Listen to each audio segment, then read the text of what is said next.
Oi, pessoal. Eu sou a Heloísa e eu estou com um trabalho de divulgação dos preceitos e ensinamentos do Mestre Jesus e a busca da regeneração moral da humanidade, seja você a mudança que você quer ver no mundo.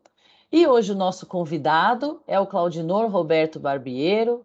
Muito obrigada, seu Claudinor.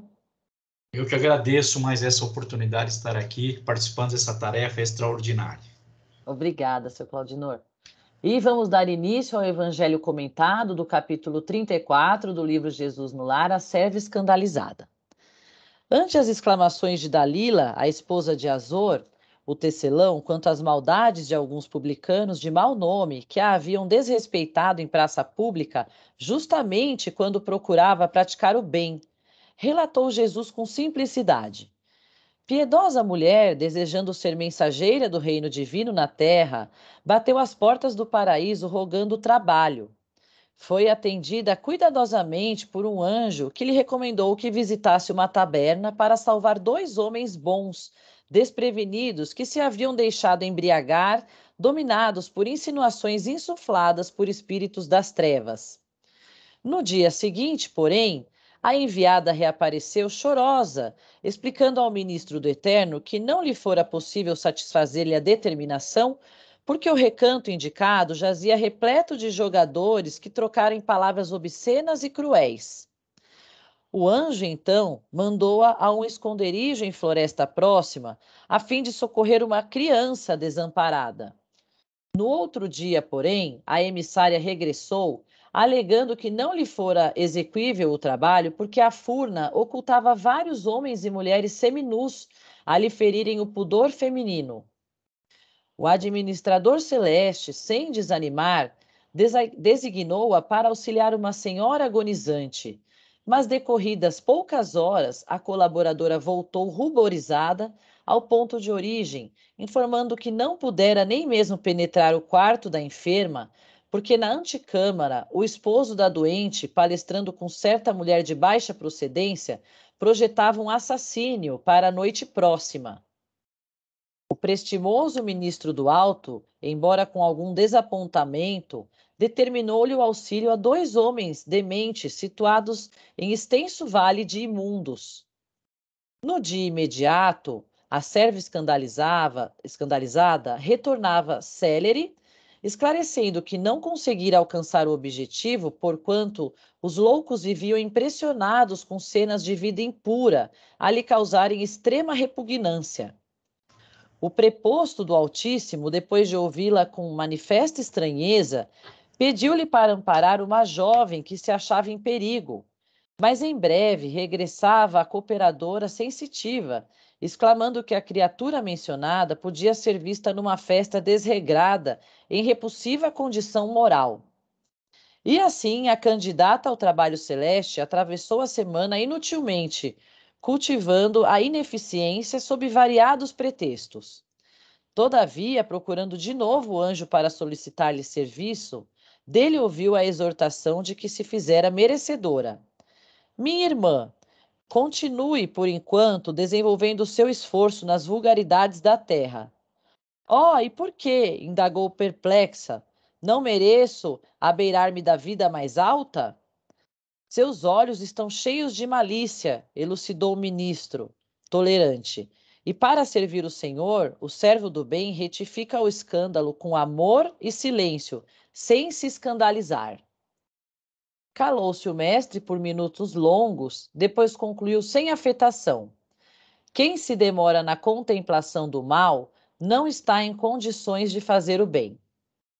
Os circunstantes entreolharam-se espantadiços e a oração final do culto doméstico foi pronunciada, enquanto lá fora a lua muito alva, desfazendo a treva noturna, simbolizava radioso convite do céu ao sublime combate pela vitória da luz. Então, senhor Claudinor, eu gostaria de saber a sua interpretação sobre essa passagem. Bom, Obrigada. eu agradeço mais uma vez. O texto é bastante interessante e sugestivo. Por que ele é interessante? Porque ele mostra as facetas da pessoa que se mostrou, no primeiro momento, tão interessada no trabalho. E, aliás, o trabalho é uma lei universal, não é? Na pergunta 675 do Livro dos Espíritos, se fala, né? O que você deve entender por trabalho? Toda ocupação útil é trabalho. Muito bem.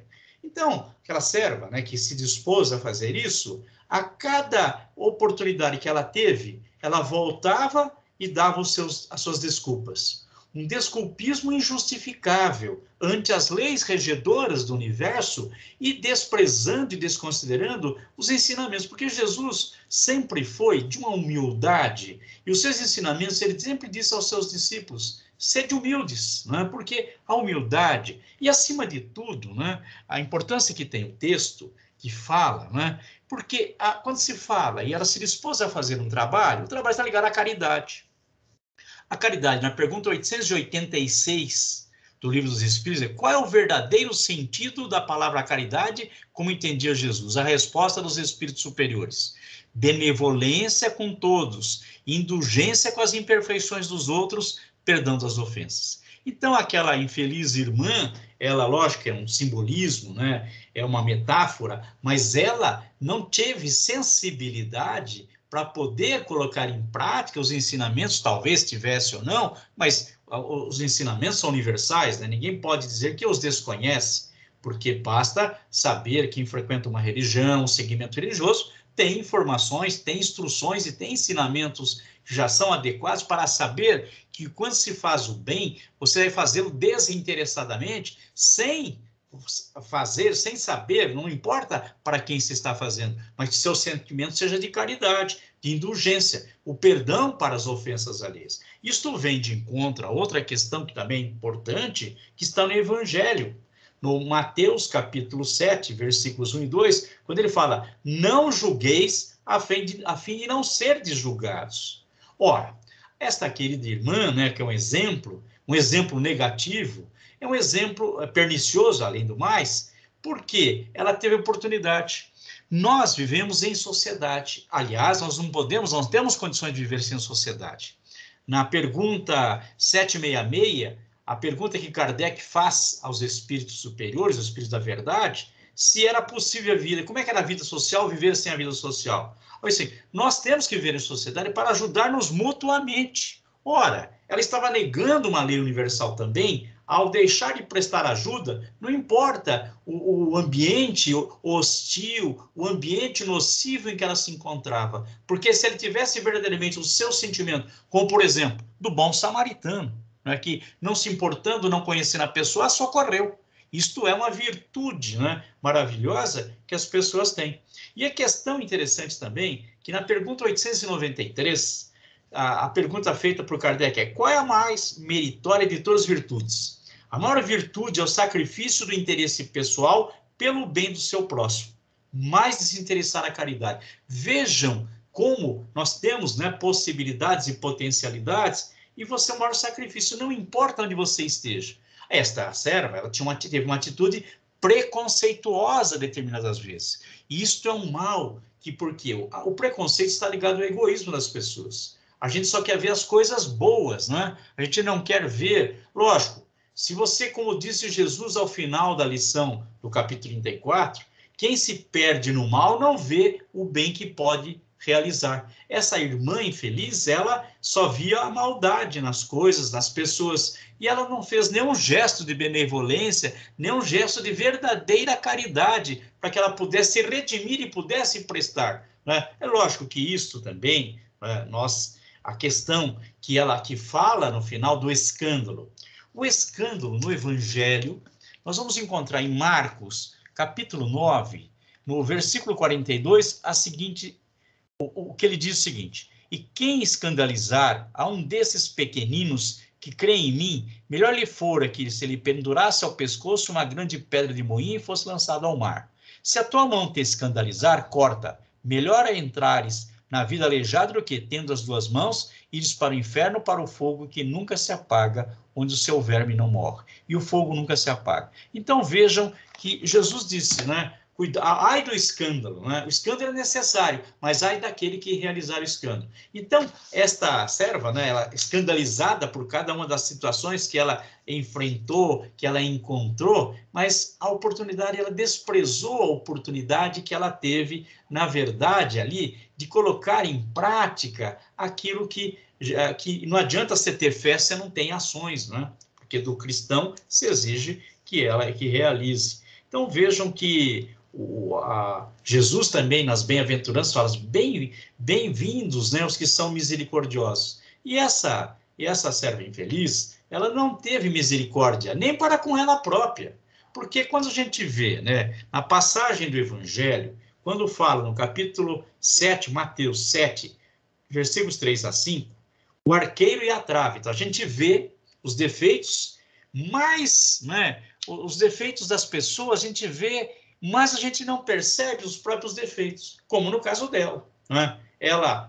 A ela foi dada a oportunidade de trabalho, que ela própria havia pedido, todavia ela não teve a sensibilidade de perceber. Ela via só os erros nas pessoas, só as falhas, só as questões nocivas, só os ambientes que não eram de toda forma apropriados para aquela. Isso é uma questão preconceituosa, porque nós também assim agimos, infelizmente. Antes a gente vê, né, uma questão que hoje está muito mais trabalhada, melhor trabalhada, num bom sentido, que as pessoas viam as pessoas sem condição social e elas eram desprezadas, desconsideradas, ou pessoas que eram marginalizadas por conta do alcoolismo, das drogas. As pessoas, ao invés de ajudar ou de orientar, que faziam isso no próprio ambiente familiar, faziam o que? Descartavam. E não é até aqui interessante falar de uma doença hanseníase, que é a lepra, né? Que as famílias, isto no século XX, né? As famílias no Brasil, o que faziam com aqueles leprosos? Isso eram vários leprosos lá na época de Jesus, que eles eram marginalizados, eles eram excluídos, mas havia uma exclusão da própria família. Tudo isso é um preconceito que se tem ante as situações mais adversas. Nós temos sempre, né? Não importa as adversidades, nossa e dos outros. Se nós queremos fazer o bem, temos que fazê-los desinteressadamente. Não importa a quem e aonde nós estivermos. Os ambientes, nós é que os tornamos, podemos torná-los virtuosos, torná-los melhor da pessoa. Basta que você tenha aquilo que se pede, boa vontade. Você tem a boa vontade, aliás, a fé, a esperança e a confiança, você consegue, né? Porque diz, o próprio Jesus fala, né? O amor redime uma multidão de pecados. Então, se aquela serva tivesse essa sensibilidade de ver aquilo como verdadeiros irmãos, porque Jesus nos disse, amai-vos uns aos outros, mas ela não fez isso. Por quê? A atitude preconceituosa dela, em detrimento de uma obra meritória que ela poderia e teria capacidade de realizar, mas que ela foi infeliz nesta questão de que ela não percebeu aquilo que, mesmo diante de todos aqueles infortúnios e daquelas situações perniciosas, ela teve uma grande oportunidade, ou grandes oportunidades, que ela desperdiçou. Isso é um exemplo para todos nós, que nós devemos sempre encarar, não é? Não importa o trabalho que nos é, e o trabalho é importante, é uma lei universal, o trabalho não importa qual é o trabalho, a quem será destinado, mas que tenhamos os olhos sempre complacentes da misericórdia, da compaixão, do amor e da solidariedade, porque aí estaremos dando cumprimento àquilo que se espera de cada um de nós, né? É aquilo que cada um, né? Nós temos esta responsabilidade individual e coletiva de cuidarmos uns dos outros, a começar pelo próprio ambiente doméstico.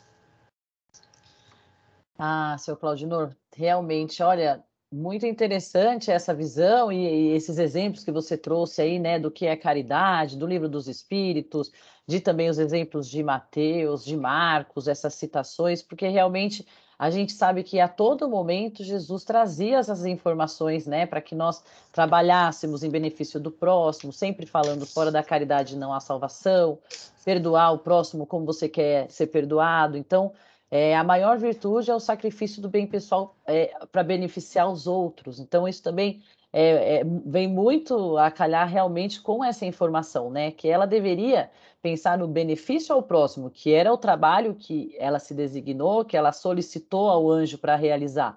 mais de acordo com o julgamento, pelo fato dela ter esse julgamento muito grande, ela não conseguia estar próxima do trabalho, né, que ela poderia executar. Então, muitas vezes, nós não...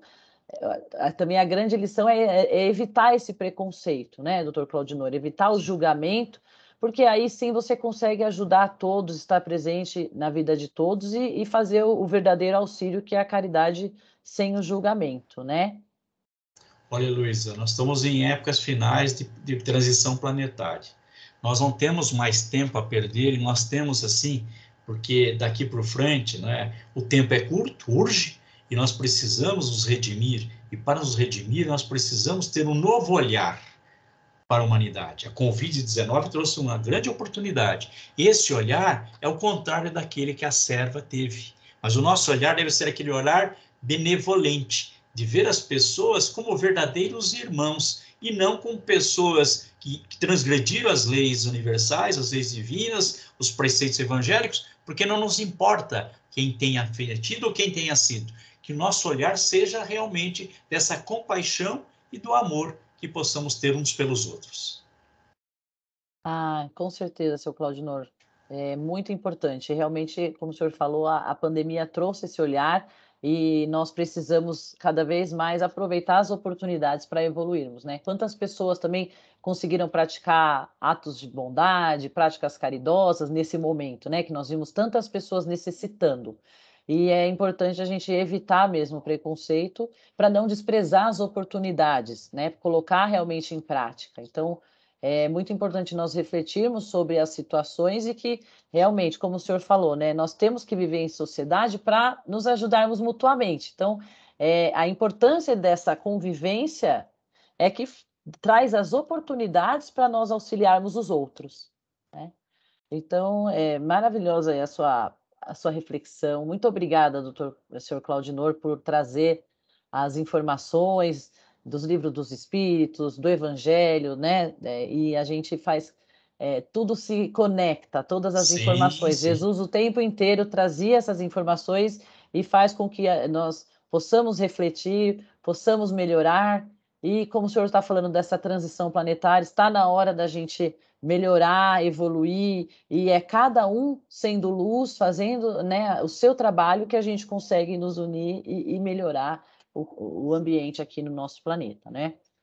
Então, eu gostaria de agradecer formalmente, agradecer muito ao senhor Claudinor Roberto Barbiero, e você que está assistindo, ajude a divulgar esse projeto, curta, se inscreva, ficou alguma dúvida, quer comentar, comenta assim, vamos falar a respeito, e contribua com o seu entendimento da passagem. O livro Jesus no Lar está na busca na internet, para compra também, e fiquem à vontade para compartilhar e para participar dessa reflexão.